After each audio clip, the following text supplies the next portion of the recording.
Assalamualaikum warahmatullahi wabarakatuh. Kita bertemu kembali di mata kuliah NK 093 2PB 805, Pengantar Teknologi Industri Pertambangan. Saya, Insinyur Abdul Salam Munir, bersama Ibu Nurlia Jafar, STMT IPM, selaku pengampu mata kuliah PTIP ini. Semoga hari ini adik-adik dalam kondisi yang sehat walafiat dan siap menerima materi, dan tentu kita berharap ada keberkahan dari Allah Subhanahu wa taala, sehingga jangan lupa memulai perkuliahan kita dengan berdoa. Nah, pekan lalu kita sudah belajar mengenai industri pertambangan secara umum. Adik-adik sudah mengetahui yang mana yang disebut sebagai kegiatan pertambangan, mulai dari tahap prospeksi hingga tahap pasca tambang. Nah, tahapan-tahapan ini kemudian itulah yang disebut sebagai kegiatan pertambangan, baik dia sebagian ataukah seluruh tahapan tersebut, sehingga itu disebut sebagai tahap pertambangan. Nah, di dalam tahapan kegiatan pertambangan ini, kita tentu melihat bahwa ternyata ada satu bagian yang sangat penting bagi kita, bagi orang tambang, yaitu tahap penambangan. Nah, sehingga dari materi pekan lalu, adik-adik mampu membedakan yang mana yang disebut sebagai tahapan pertambangan dan juga yang mana yang disebut sebagai tahapan penambangan. Nah, pada pertemuan kali ini kita akan melihat secara detail ataupun mengenal bagaimana apa yang disebut sebagai sistem penambangan. Nah, sekarang kita lihat kembali bagaimana skema pertambangan. Di sini saya bagi menjadi dua, skema pertambangan untuk tambang batu bara dan skema pertambangan untuk emas. Jadi kalau pekan lalu itu yang kita lihat secara struktural, jadi mulai dari tahapan prospeksi hingga pasca tambang, sekarang kita lihat secara grafik. Nah, di grafik ini memperlihatkan bagaimana skema suatu kegiatan pertambangan batu bara itu tentu dimulai dengan kegiatan eksplorasi. Di sini yang adik-adik bisa lihat eksplorasi. Nah, di kegiatan eksplorasi tentu dimulai dengan menyiapkan tempat pengeboran. Ya, di sini menyiapkan tempat pengeboran, lalu setelah itu dilanjutkan dengan pembukaan lahan. Nah, pembukaan lahan untuk melakukan pengeboran eksplorasi, lalu kemudian setelah melakukan pengeboran eksplorasi, dilakukan pengupasan tanah, seperti ini, pengupasan tanah. Lalu tanah yang sudah dikupas kemudian dipindahkan apabila dia tanah pucuk yang kemungkinan nantinya akan digunakan untuk penanaman kembali, itu ditempatkan secara bijak atau disimpan, jadi tidak ditimbun begitu saja, tapi disimpan agar nanti bisa kembali digunakan. Di sini juga termasuk di sini dalam hal penimbunan tanahnya.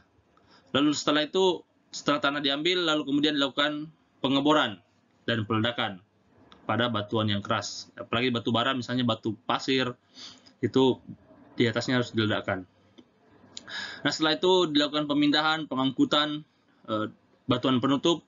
Nah, setelah diambil ini nanti akan dilakukan pengeboran dan peledakan sehingga batu baranya sudah terlihat seperti ini di posisi ini. Posisi ini batu baranya sudah terlihat. Nah, batu bara inilah kemudian kita lakukan pengangkutan batu bara, karena ketika dia harus melalui tahap pengolahan maka dia diolah, tapi ketika dia sudah bisa langsung dijual, boleh langsung dijual. Nah, di sini dia lakukan pengolahan batu bara. Setelah itu di sini melalui tahapan pengolahan semua di sini. Nah, selain di tahapan pengolahan ini hingga pemasaran ini, yang tidak bisa dilupakan juga di sini, itu bagaimana mengendalikan potensi adanya air asam tambang.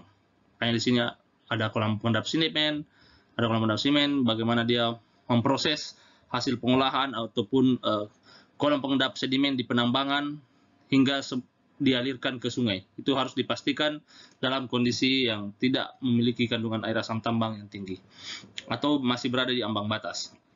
Nah, setelah melalui pengolahan dan pemasaran, tentunya yang tidak bisa dilupakan adalah kegiatan pasca penambangan. Yang adik-adik kemarin lihat, pekan lalu dilihat, kegiatan pasca tambang ini sesuatu hal yang penting. Jadi jangan sampai kita kuliah tetapi kegiatan pasca tambang kita malah bermasalah. Kita harus ingat bahwa walaupun kita merubah bentang alam, tapi kita harus juga memikirkan bagaimana kelanjutan lingkungan di sekitar. Nah, di sini ini mungkin skema untuk kegiatan pasca tambang. Itu batuan penutupnya itu ditimbun, lalu kemudian tanah yang ada tadi yang sudah kita simpan itu kemudian kita sebarkan, disebar agar bisa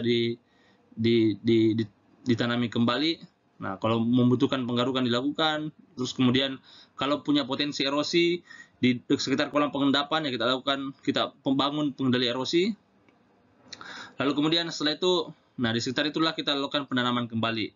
Kita tanam tanah penutupnya, atau kita berikan tanaman pelindung dan sebagainya.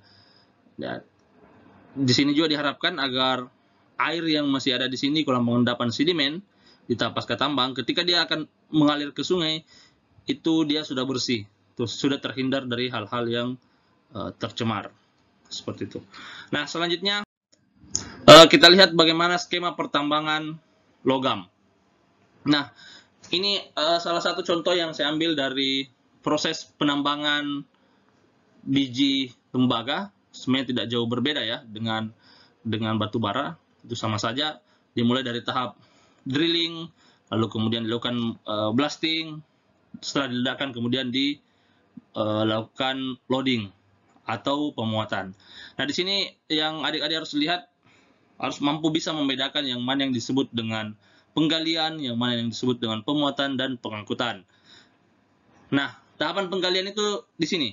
Jadi ekskavator ini kerjanya melakukan penggalian. Jadi setelah dilakukan peledakan, kemudian dilakukan penggalian di sini. Jadi bahan yang sudah diledakkan tadi ini kemudian digali. Setelah digali, lalu kemudian dilakukan pemuatan.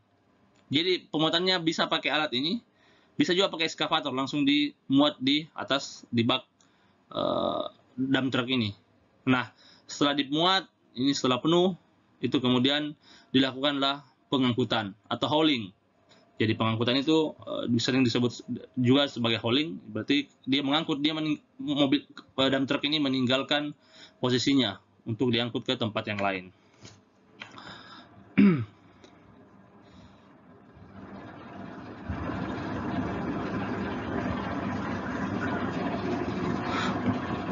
Nah, setelah kemudian dilakukan pengangkutan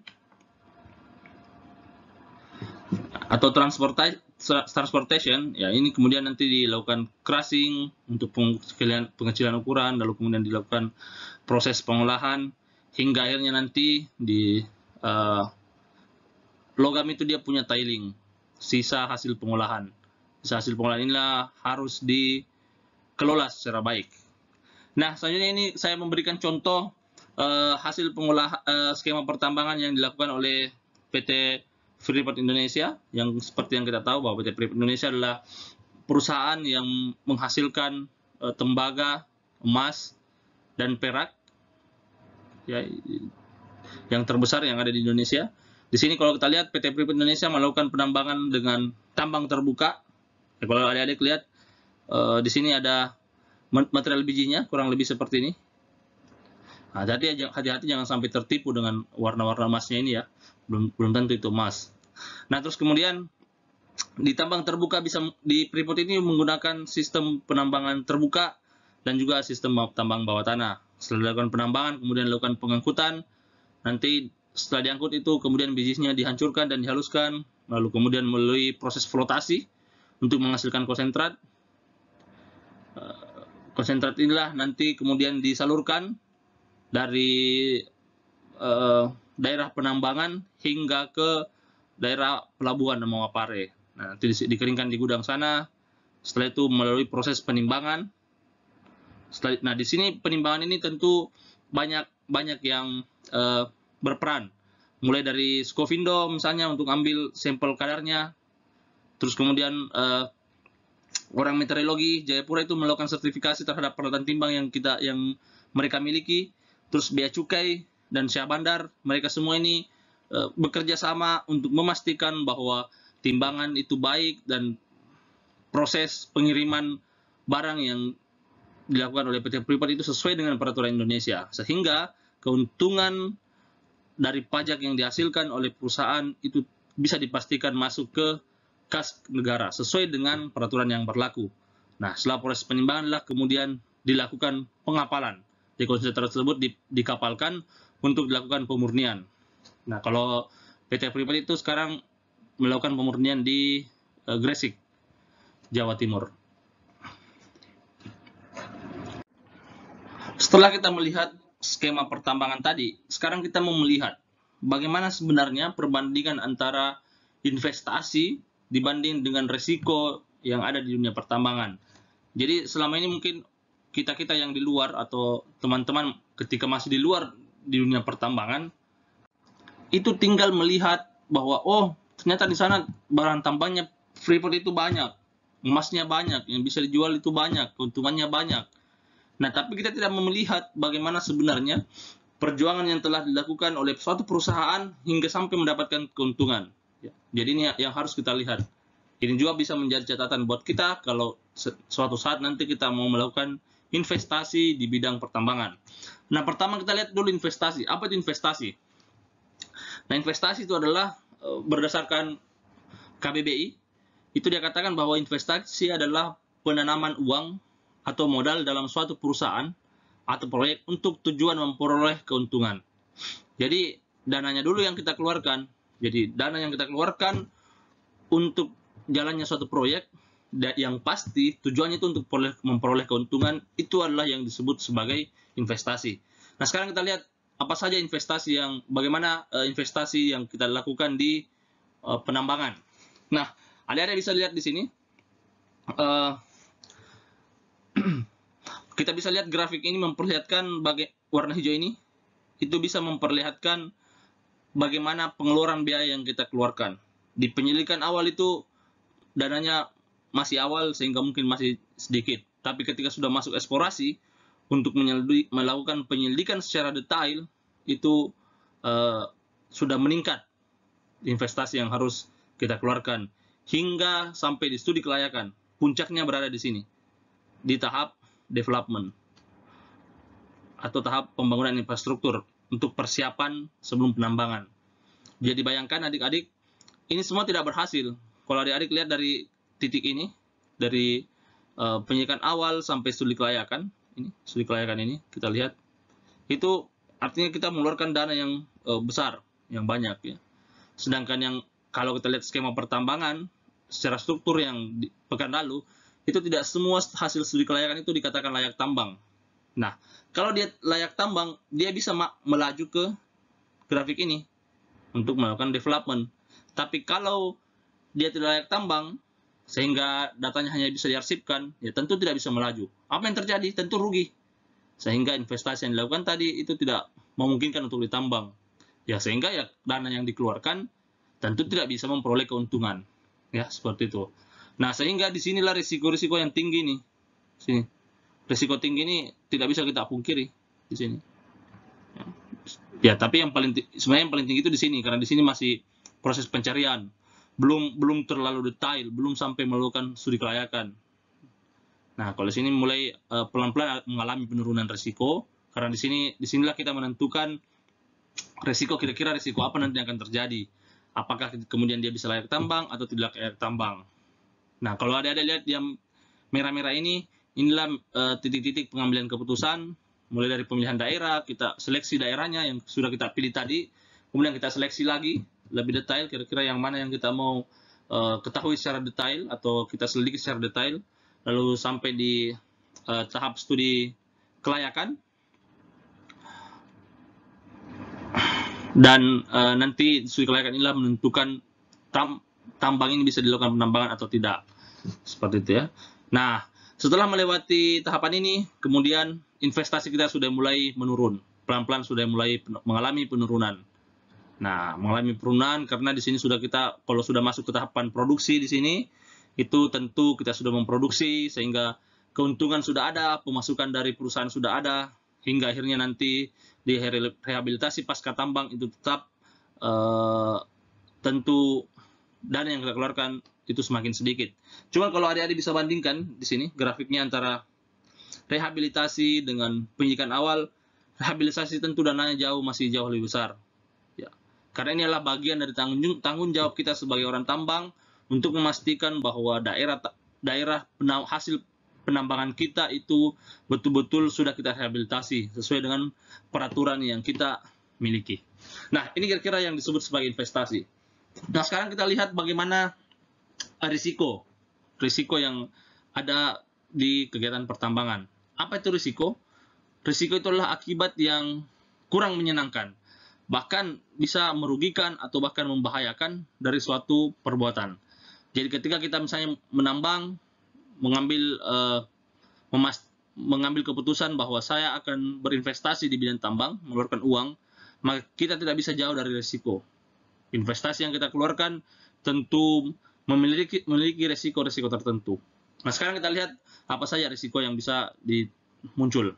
Nah, ini kita lihat bagaimana grafik risiko yang dimiliki. Dari awal itu risikonya itu tentu tinggi.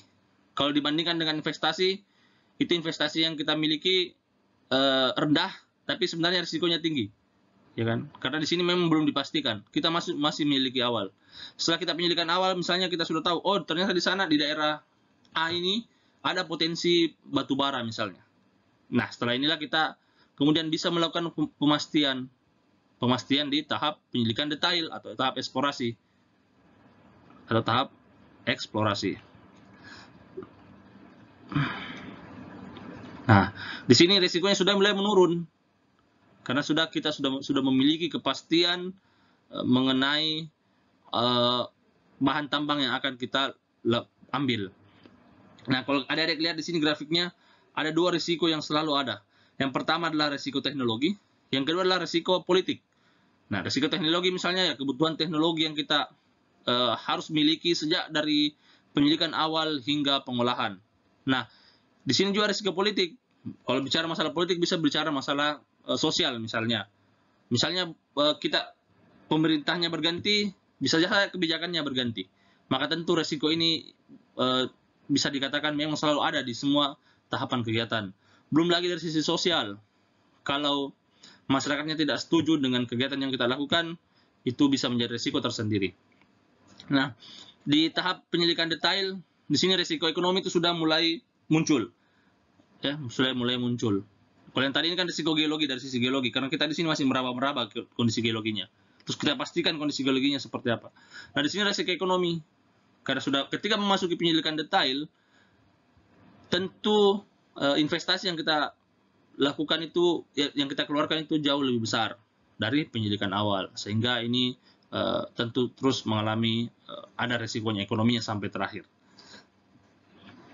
Nah, di tahap studi kelayakan di kurva ini, garis ini, nah di sini kita bisa lihat bagaimana risiko itu sudah mulai memasuki sudah landai ya. Jadi sudah mulai berkurang risiko dari risiko geologinya. Ya karena semua sudah dipastikan, di sini sudah dihitung kelayakannya seperti apa.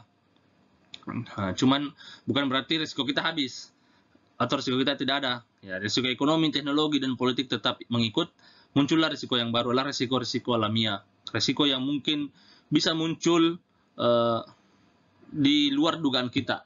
Nah, cuman dengan kemampuan teknologi selama ini, pengalaman dari engineer-nya, manajemennya tentu bisa memperkirakan kira-kira risiko alami apa yang bisa muncul di sini, di tahap pengolahan ini. Misalnya, lerengnya bisa longsor, ya kan? Itu risiko alamiah.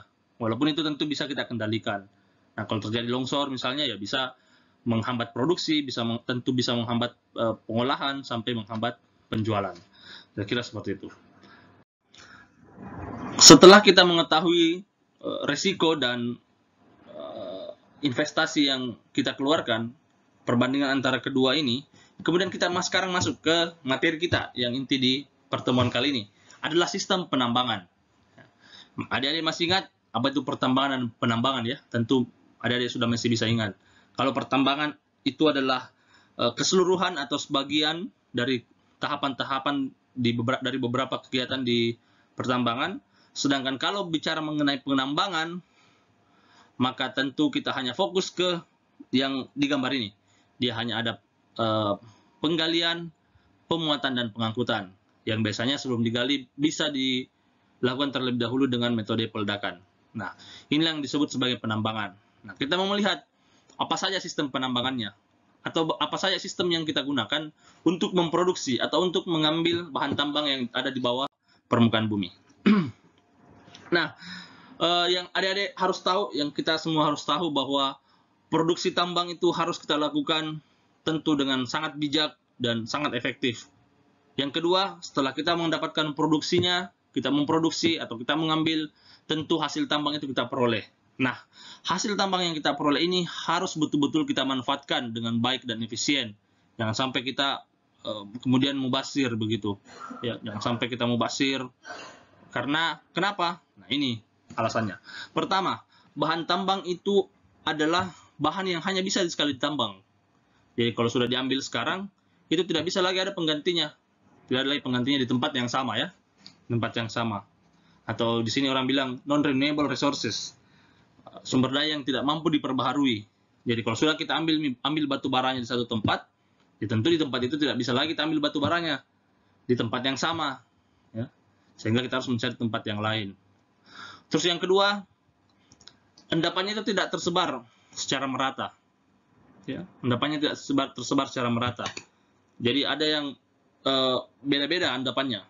Ada yang mungkin di satu daerah banyak, ada yang tersebar spot-spot misalnya.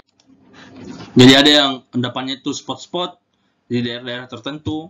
Nah, kondisi inilah kemudian kita harus betul-betul memilih sistem penambangan yang sesuai dan tepat agar kita bisa mendapatkan keuntungan yang maksimum. Dan tentu akan kembali lagi ke sini tadi, ke produksi tambang itu betul-betul harus dilakukan bijak dan efektif. Karena sistem penambangan ini akan menentukan apakah produksi tambang itu kita lakukan secara bijak dan efektif atau tidak. Seperti itu ya. Nah, sekarang kita lihat. Sebelum kita lihat bagaimana sistem penambangan, yang perlu kita lihat dulu bagaimana penampang bahan tambang itu sendiri. Atau penampang itu bahasa awamnya mungkin bagaimana melihat dari samping kondisi bahan tambang, kondisi bawah permukaan.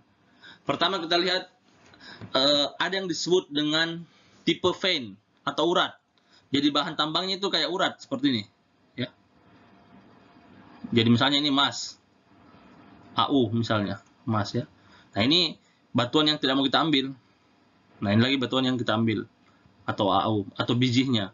Nah kira-kira kalau digambarkan secara sketsa ini kita gambarkan secara detail itu kurang lebih seperti ini.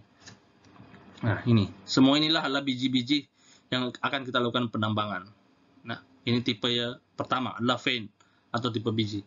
Lalu kemudian ada yang berbentuk yang tipenya itu porfiri, modelnya seperti ini. Ya, jadi modelnya sebarannya itu seperti ini. Misalnya porfiri itu seperti ini. Ini bisa dilihat di PT Freeport misalnya.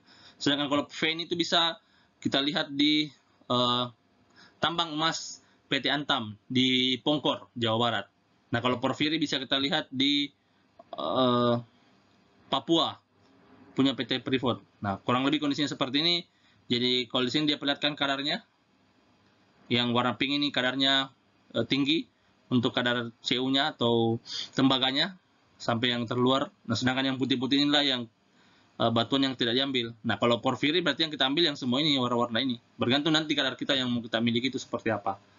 Nah ini yang kedua, porfiri. Kemudian yang ketiga ada yang disebut sebagai tipe laterit. Jadi kondisi penampang endapannya itu laterit. Laterit itu dia latar apa? Mendatar begitu. Nah ini bisa dilihat contohnya itu di biji nikel. Ya. Di biji nikel. Nah ini contoh biji nikel. Misalnya lapisannya ada limonit, ada saprolite, ada bedrock. Jadi dia kondisi ketika dia genesanya itu seperti ini. Ketika terbentuknya seperti ini. Dia lateral. Nah kemudian yang lain adalah kondisi batuan yang berlapis. Jadi kondisi endapannya itu berlapis, ya seperti ini. Ini sketsanya berlapis. Mungkin lebih jelas kalau kita lihat gambarnya ini. Jadi mirip kue lapis ya. Ini biasa kita temukan di batu bara. Saya batu bara di sini OB-nya, terus di sini mungkin batu pasir misalnya. Nah, ini batu baranya yang ingin kita ambil. Nah, kalau sketsanya itu kurang lebih seperti ini. Nah, kenapa saya menampilkan sketsa seperti ini? Sketsa ini penting ya. Jadi ketika kita mengambil data di lapangan, sketsa ini penting. Kan kalau mengambil data di lapangan, tidak mungkin kita langsung menggambar hal yang seperti ini. Tapi kita akan memulai dari sketsa. Jadi kita harus betul-betul bisa bagaimana menggambarkan sketsa untuk menjelaskan kepada kita atau memberikan gambaran kepada kita bagaimana kondisi batuan atau kondisi endapan yang kita lihat di lapangan. Terus kemudian tipe yang ketiga adalah tipe yang banyak menyebar seperti ini, di mana-mana menyebar. Kalau ada lihat di sini, contohnya itu batu gamping. Ini batu gamping. Batu gamping ini bisa adik-adik bisa lihat misalnya di Semen Bosoa, Maros, Semen Tona sama Maros, atau di sepanjang Kabupaten Maros. Kalau adik-adik lihat ke kanan itu banyak gunung-gunung, itu semua adalah batu gamping. Nah, terus kemudian penampang bahan yang terakhir adalah endapan placer. Nah, endapan placer ini itu berhubungan dengan air. Jadi kalau misalnya ini yang biru-biru ini semua air, nah karena dia hasil dari sedimentasi, transportasi, itu kemudian dia terendapkan di beberapa tempat. Ini yang disebut sebagai placer. Yang tadinya air lewat sini, kemudian logam-logam yang berat kemudian tinggal di sini, daerah-daerah ini. Ini yang disebut sebagai endapan placer. Nah, inilah 5 tipe penampang bahan tambang. Ini penting kita ketahui. Karena dari sini nanti kita bisa menentukan bagaimana sistem penambangan yang kita miliki. Ya. Walaupun ini masih menjadi salah satu parameter untuk menentukan sistem penambangan. Seperti itu. Nah, sekarang kita melihat sistem penambangan. Nah, bicara masalah sistem penambangan, itu ada 3 secara garis besar sistem penambangan yang ada di industri pertambangan. Sistem penambangan yang pertama adalah tambang terbuka, atau sering juga disebut sebagai surface mining. Ya, jadi tambang terbuka. Terus yang kedua adalah tambang bawah tanah atau underground mining. Nah, ini hati-hati. Kalau dulu itu orang masih katakan tambang tertutup. Ya, sekarang itu bahasanya sudah berubah. Itulah tambang bawah tanah. Jadi jangan dikatakan tambang tertutup. Atau mungkin tambang terbuka Anda katakan tambang atas tanah. Itu kurang tepat. Yang tepat adalah tambang terbuka atau surface mining dan tambang bawah tanah atau underground mining. Dan di foto ini yang ada lihat di pojok kanan atas ini kita lihat bagaimana kombinasi antara tambang bawah tanah dengan tambang terbuka. Ya, jadi bisa dilakukan yang paling puncaknya itu bisa dilakukan. Paling puncaknya ini bisa dilakukan tambang terbuka. Lalu kemudian batu bara yang ada di bawahnya itu bisa dilakukan dengan tambang bawah tanah. Nah, sistem penambangan yang terakhir adalah tambang bawah air. Untuk bahan-bahan tambang yang memang berada di bawah air. Jadi bukan di bawah tanah, jadi di bawah air.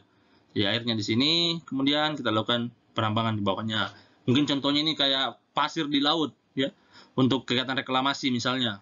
Reklamasi yang ada di Pantai Losari itu, yang Center Point of Indonesia misalnya, dia mengambil pasir dengan menggunakan sistem tambang bawah air. Nah, sekarang kita lihat bagaimana pembagian dari 3 sistem tambang yang telah kita jelaskan sebelumnya. Pertama adalah sistem tambang terbuka. Apa itu sistem tambang terbuka? Sistem tambang terbuka itu adalah sistem penambangan yang seluruh aktivitas kerjanya itu berhubungan langsung dengan atmosfer atau udara luar. Jadi kita masih bisa menghirup udara bebas, ya, menghirup udara bebas. Nah, kemudian pembagiannya ada yang disebut sebagai metode tambang terbuka. Metode. Jadi di sini adik-adik harus bisa melihat ada yang disebut sebagai sistem, ada juga yang disebut sebagai metode. Jadi ada sistem, ada metode. Sistem itu hanya ada 3. Jadi sistem itu kan kalau melihat dari KBBI, sistem itu secara keseluruhan. Jadi kondisi secara keseluruhan. Jadi sistem berarti yang secara sistematis di situ itu terbagi 3. Ada sistem tambang terbuka, ada yang sistem tambang bawah tanah, dan ada sistem bawah air. Nah, kalau metode itu adalah turunan dari sistem. Jadi pendetailan dari sistem. Misalnya sistem tambang terbuka, dia punya beberapa metode. Ya. Di sini kita lihat ada metode tambang terbuka. Kita lihat metode dalam tambang terbuka. Yang pertama adalah metode open pit, open cut, open cast, dan open mine. Nah, metode ini itu biasanya dilakukan untuk endapan biji yang mengandung logam. Biasanya dilakukan untuk endapan ini. Nah, contohnya bisa kita lihat di tambang nikel di daerah Pomala, Sulawesi Tenggara. itu mineralnya garnerit. Lalu kemudian tambang bauksit di Pulau Kijang, di Kepulauan Riau. Bauksit ini digunakan untuk aluminium. Terus kemudian tambang tembaga dan emas, misalnya di Kabupaten Mimika, Papua. Lalu kemudian tambang batu bara di Pulau Kalimantan, misalnya. Itu semua contoh dari pengaplikasian open pit, open cut, open cast atau open mine, ya. Itu salah satu contohnya. Nah, sekarang kita lihat ada dua perbedaan yang mungkin bisa saya perhatikan di sini. Ada yang disebut dengan open pit dan ada yang disebut sebagai open cast. Nah, open pit itu apa? Open pit itu biasanya lubang bukanya itu besar. Nah, sedangkan endapannya itu punya kemiringan lereng yang curam. Nah, jadi juga bisa jadi jauh dari topografi. Jadi sebenarnya perbedaan keduanya itu, kalau open pit itu, kita itu menambang dari luar, lalu kita membentuk cekungan seperti ini. Sedangkan open cast tidak, kita menambang dari samping. Begini, menyamping, ya. Kalau di open pit itu kita masuk ke dalam, turun gitu, untuk mengeluarkan yang ada di sini. Sedangkan yang ini kita kikis ceritanya, kalau secara awamnya bilangnya mengikis dari samping, dari pelan-pelan hingga akhirnya semua rata. Nah, contohnya bisa dilihat di sini. Contoh dari open pit dan contoh dari open cast. Nah, kemudian contoh yang lain untuk open pit, misalnya kita bisa lihat di PT Freeport Indonesia. Ini misalnya kita lihat ini Grasberg Surface Mine. Nah, ini ada Grasberg di sini. Ini salah satu contoh penambangan yang dilakukan dengan metode tambang terbuka dengan metode open pit. Nah, kalau kita bicara masalah open pit, maka hal yang tentu kita temui itu adalah yang disebut sebagai bench atau jenjang. Nah, adik-adik mungkin sudah mendapatkan istilah ini ketika Ibu Nurlia membawakan materi, ya. Jadi ada jenjang. Ketika kita menambang dengan open pit atau open cast itu tentu kita ada jenjang. Jenjang itu seperti ini. Jadi kayak undakan-undakan begitu. Kalau kita gambar dari samping itu kurang lebih seperti ini. Ini yang disebut sebagai jenjang. Yang gunanya untuk menahan atau itu menghindari terjadinya longsor. Nah, ini yang menarik dari tambang PT Freeport, yang adik-adik tahu, tambang PT Freeport itu berada di ketinggian, sehingga karena berada di ketinggian, ya ini mungkin tempat penambangan yang menarik, karena kita bisa menambang di balik awan. Ya. Jadi kalau di sini kita, misalnya orang biasanya berwisata untuk cari daerah-daerah di balik awan, ya, silahkan kerja di PT Freeport, adik-adik bisa melakukan penambangan di balik awan. Ya, cuman sayang sekarang sudah tidak lagi, ya, sudah tidak beraktivitas lagi tambang Grasberg-nya. Nah, di PT Freeport selain tambang di balik awan, kita orang PT Freeport juga kadang itu menambang di daerah bersalju karena saking dinginnya. Ini saking dinginnya daerah di sana sampai bersalju. Sehingga ya orang-orang yang kerja di sini tentu karena dingin, ya nggak usah pakai skincare. Nah, dia sudah putih duluan nih. Kira seperti itu. Nah, kemudian tambang open pit yang lain, misalnya bisa kita lihat di tambang batu bara. Ini tambang batu bara milik PT Kideko Jaya Agung di Pasir, Kalimantan Timur, ya. Kemudian yang ini milik PT BMB, misalnya tambang batu bara Bendungan Mitra Bersama di Kalimantan Selatan. Nah, inilah contoh-contoh metode tambang terbuka dengan metode open pit. Nah, sekarang kita lihat lagi metode tambang terbuka yang lain selain open pit, open cast, dan yang lain. Sekarang kita lihat ada yang disebut sebagai metode quarry. Nah, metode quarry ini itu sering digunakan untuk endapan-endapan mineral industri. Nah, contohnya itu misalnya tambang batu pualam di Maros. Ya. Jadi tambang marmer lah. Kalau mungkin kita dengar itu tambang marmer, itu yang nanti kita dipoles hingga yang menjadi batu pualam. Contohnya ya, seperti ini. Jadi kita itu tambang itu tinggal dipotong-potong ininya, pakai gergaji khusus atau alat pemotong khusus. Lalu kemudian bisa contoh yang lain adalah tambang quarry itu bisa di tambang aspal yang ada di Pulau Buton, Sulawesi Tenggara. Lalu kemudian contoh yang lain adalah tambang granit di Pulau Karimun, Sumatera. Nah, batuannya tentu granit. Ya, mungkin sama saja. Kalau granit dengan marmer itu fungsinya sama, bisa dijadikan porselen, poalam, bisa dijadikan sebagai keramik, dan sebagainya. Nah, terus kemudian metode tambang terbuka yang lain adalah hal yang disebut sebagai metode strip mine. Nah, strip mine ini itu diterapkan untuk endapan-endapan yang letaknya horizontal. Horizontal itu ya mendatar ya, berarti mendatar. Atau letaknya itu agak miring. Nah, contohnya itu bisa kita lihat di tambang batu bara Tanjung Enim milik PT Bukit Asam. Ini milik BUMN di daerah Sumatera Selatan. Mineralnya itu bituminous coal sampai antrasit. Terus contoh yang lain juga bisa dilihat di tambang batu bara di Lahat, Sumatera Selatan juga. Nah, jadi karena mineralnya karena endapannya itu horizontal atau agak miring, sehingga dia bisa dilakukan dengan strip mine. Nah, kalau adik-adik lihat di sini alat yang digunakan oleh PT Bukit Asam ini menarik. Jadi dia tidak butuh lagi dump truck seperti ini.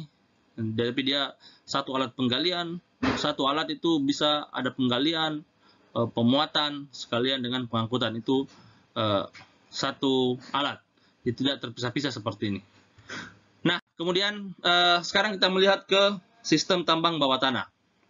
Ya, kalau tadinya sistem tambang surface, sekarang kita lihat bagaimana sistem tambang bawah tanah. Nah, ini kebalikannya sistem tambang di permukaan tadi, di surface tadi. Sistem tambang bawah tanah itu aktivitas kerjanya itu tidak berhubungan langsung dengan atmosfer atau udara luar. Jadi tidak bisa lagi kita hidup udara secara bebas. Sehingga sistem tambang bawah tanah ini karena tidak ada udara luar, itu kita tentu membutuhkan oksigen atau sirkulasi udara melalui ventilasi. Sehingga ya sistem tambang bawah tanah biayanya jauh lebih besar daripada sistem tambang terbuka. Nah, sekarang kita lihat bagaimana metode tambang bawah tanah. Metode pertama di tambang bawah tanah itu adalah metode long wall. Metode long wall ini digunakan untuk endapan-endapan batu bara yang relatif datar, tipis, dan horizontal. Oke, nah, contohnya itu metode long wall ini bisa dilihat di tambang batu bara di PT Gerbang Daya Mandiri, Kutai Kartanegara. Mungkin sekarang masih pengembangan ya, saya kurang tangkap. Tapi ini mereka sedang melakukan di sana, melakukan penambangan secara menggunakan long wall. Nah, kurang lebih alatnya itu seperti ini. Jadi mereka itu menggunakan alat seperti ini. Jadi menggaruk ya, dia garuk ini batu bara yang ada di sini menggunakan alat seperti ini. Ini nanti berputar seperti ini, ya, ada operatornya nanti berputar seperti ini.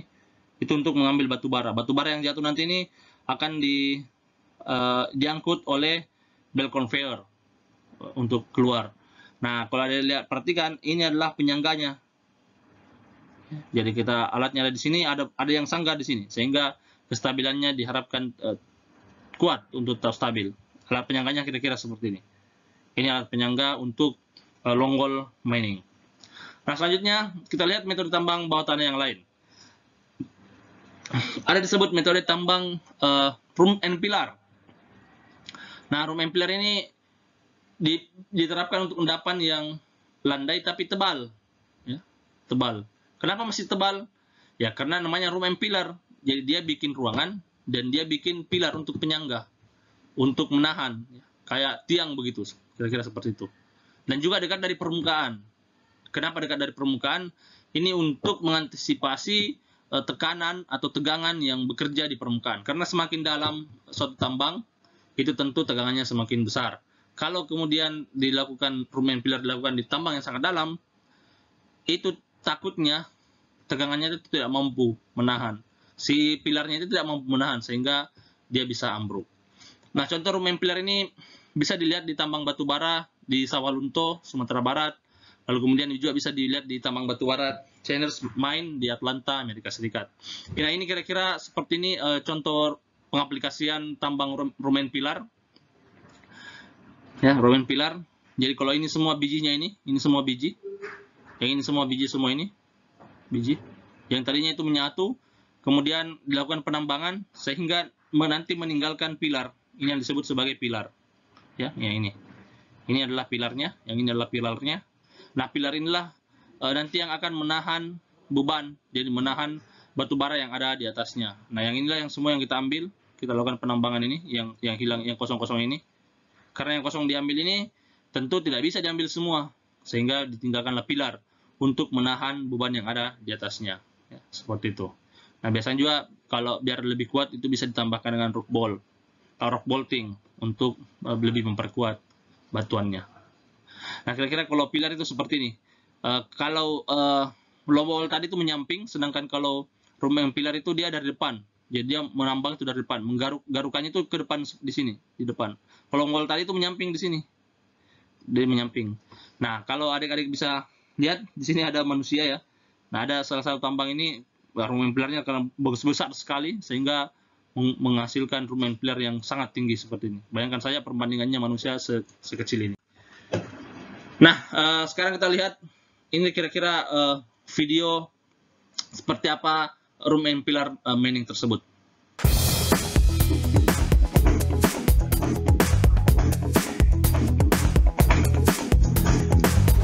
In room and pillar mining, the coal seam is mined in a checkerboard style, leaving pillars of coal to support the roof, which allows for instant coal access with a relatively low invest compared to longwall mining. However, only utilizes the coal reserves between 50 and 75%. It is a mining method of its own right, as well as a supporting technology to develop roadways in order to prepare the coal face for a longwall operation. In room and pillar mining, continuity is the key to profit. From the continuous miner to the continuous flow material, the coal is cut by a continuous miner, which delivers the product to haulers. They bring the product to feeder breaker units that prepare and deliver it onto the belt system. While feeder breakers are moved only occasionally, the other equipment is in constant motion, so maneuverability, cableless operation, and maximum load capacities are vital. With a full range of battery or diesel-powered vehicles, Caterpillar has an answer to every challenge in room and pillar mining. It all starts at the coal face with the right cutting technology. Today's continuous miners are designed to cut at highest efficiency while keeping dust levels to a minimum with water sprays and dust collectors. They are available for operations from as low as 70 centimeters up to a maximum of 5 meters. From production to the delivery point, it's just a question of volume and velocity. That's easy physics for our range of utility vehicles. Being equipped with rubber tires and an industry-leading capacity, they keep the circulation of product and material at a healthy and profitable level. The roof bolter follows production on its tail to create a safe mining environment. Driving the bolts into the roof in a safe and efficient way is most important in this real hands-on job. Therefore, ergonomic controls and easy material access are one of the most important features in our roof bolters. The Scoop's multi-purpose contoured bucket will carry equipment, serve as a multi-tool, or clean roadways and feeder sections. Extended battery life and a dual motor option make it versatile yet powerful. The Scoop has often been called the miner's Swiss Army knife, and as a matter of fact, it is a real workhorse too.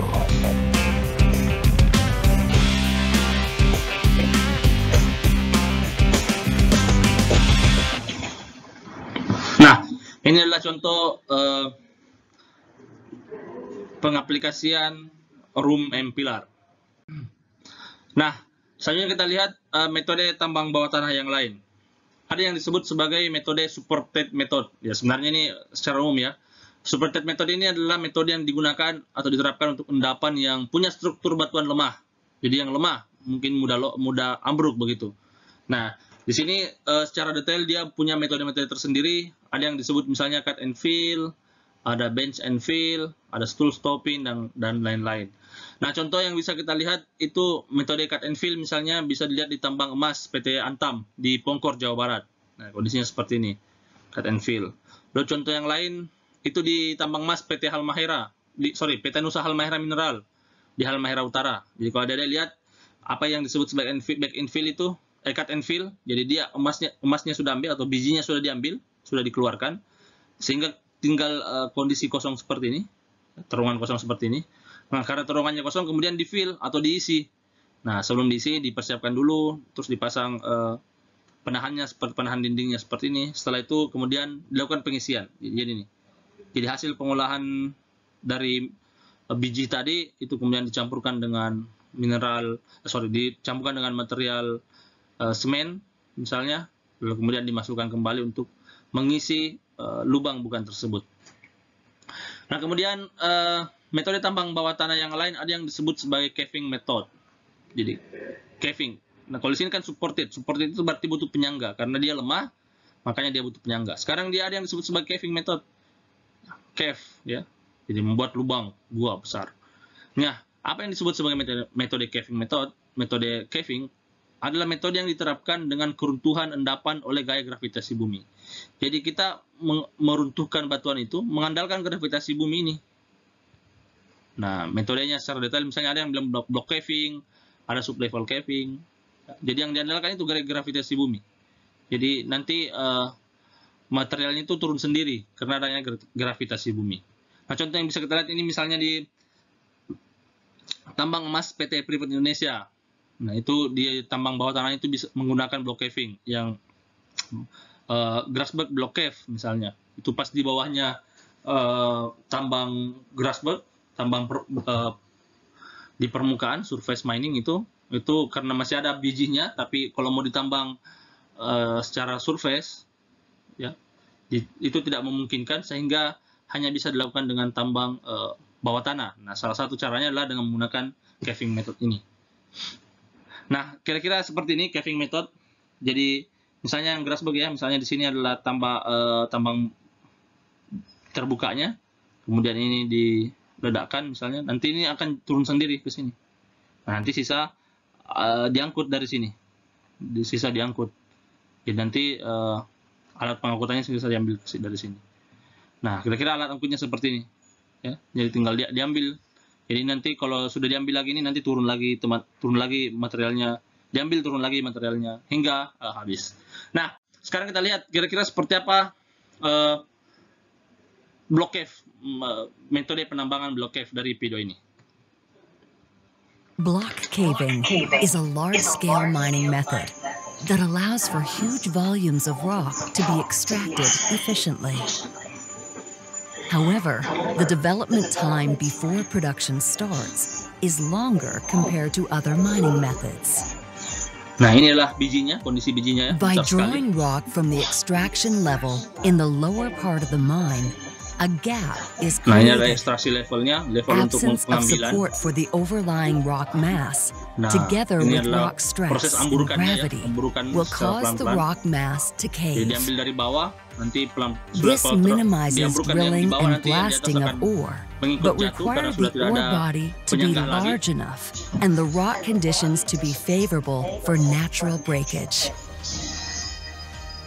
To draw the first pieces of rock, to create this gap, the rock mass in the lower part of the ore body Nah, ini jadi ini needs to proses be broken peledakannya down untuk into membuat smaller pieces. robel To achieve untuk this, an undercut level menghancurkan is ya, developed menghancurkan and kondisinya di blasted. atasnya seperti ini sehingga semuanya hancur.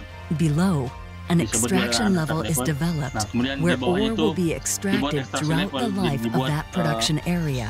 untuk mengambil pengambilan atau disebut Drawbells sebagai are drawbell. created between Jadi bentuk kerucut undercut seperti and itu, extraction nanti levels yang di and undercut become level ini passages kemudian for caved pecah rock. atau hancur, To avoid nanti turun misfires, pelan-pelan melalui drawbell. accurate Nah, drilling ini is seperti ini. crucial.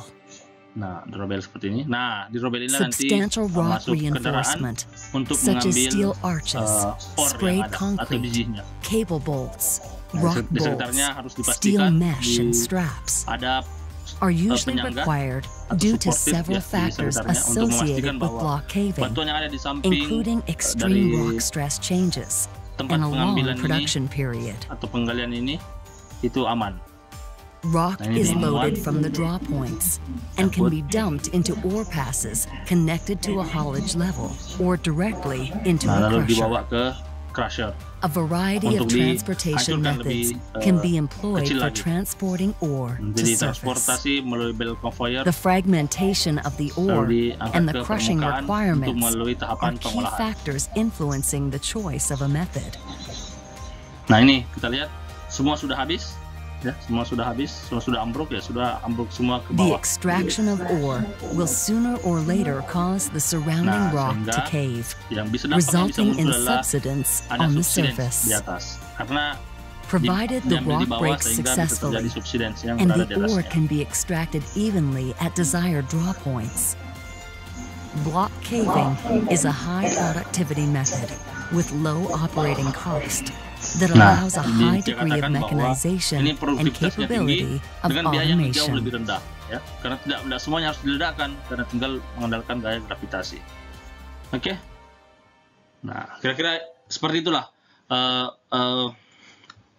metode penambangan dengan metode block cave. Ini adik-adik atau teman-teman bisa lihat langsung di PT Freeport Indonesia. Nah, sekarang setelah kita melihat sistem penambangan yang terdiri dari 3 adalah sistem tambang terbuka, sistem tambang bawah tanah, dan sistem tambang bawah air. Walaupun sistem tambang bawah air saya tidak tampilkan slide-nya karena sistem tambang air sebenarnya semudah. Jadi kita punya endapan di bawah air, lalu kemudian untuk penambangannya tinggal dikeruk atau tinggal disap. Misalnya kalau dia pasir di laut, itu tinggal disap lalu kemudian diangkut menuju ke tempat yang kita inginkan. Misalnya kalau di Makassar itu untuk membangun CPI, Center Point of Indonesia, itu butuhkan pasir laut, nah itu kemudian yang diangkut ke sana.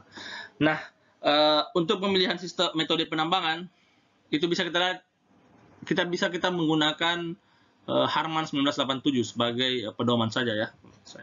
Misalnya di sini kita lihat sistemnya. Nah, apakah kita akan menggunakan sistem tambang terbuka? Nah, kalau dia misalnya kelasnya dia mekanis atau menggunakan alat mekanis misalnya, berarti metode yang digunakan itu adalah ini. Terus bahan galiannya apa? Batu bara, logam atau non logam. Begitupun yang lain. Misalnya kalau dia tambang bawah tanah, apakah dia butuh penyangga? Misalnya ini dia penyangga bagi dirinya sendiri, jadi dia menjaga dirinya sendiri. Misalnya pakai room and pilar tadi kan, jadi batuan itu sendiri yang menyangga dirinya. Stop and pilar dan sebagainya. Ini adalah kondisi bahan galiannya. Terus kemudian kalau penyangganya buatan, yang supported misalnya cut and fill, ya. Itu biasanya untuk bahan galian yang logam. Lalu kalau dia metode yang amrukan atau caving, membuat lubang besar, itu membuat metode bisa digunakan metode long hole mining, block caving dan sebagainya. Itu batu bara dan sebagainya. Nah, begitupun di metode-metode inkonvensional. Ya. Baik, demikian adik-adik, demikian materi kita kali ini, materi mengenai sistem penambangan. Tentu adik-adik harus memperkaya diri, membaca buku, menonton video-video yang berhubungan dengan sistem penambangan untuk tahu betul seperti apa sistem penambangan. Sistem penambangan juga nantinya akan dijelaskan jauh lebih detail di mata kuliah semester 3 ya. Semester 3 itu ada mata kuliah namanya sistem penambangan.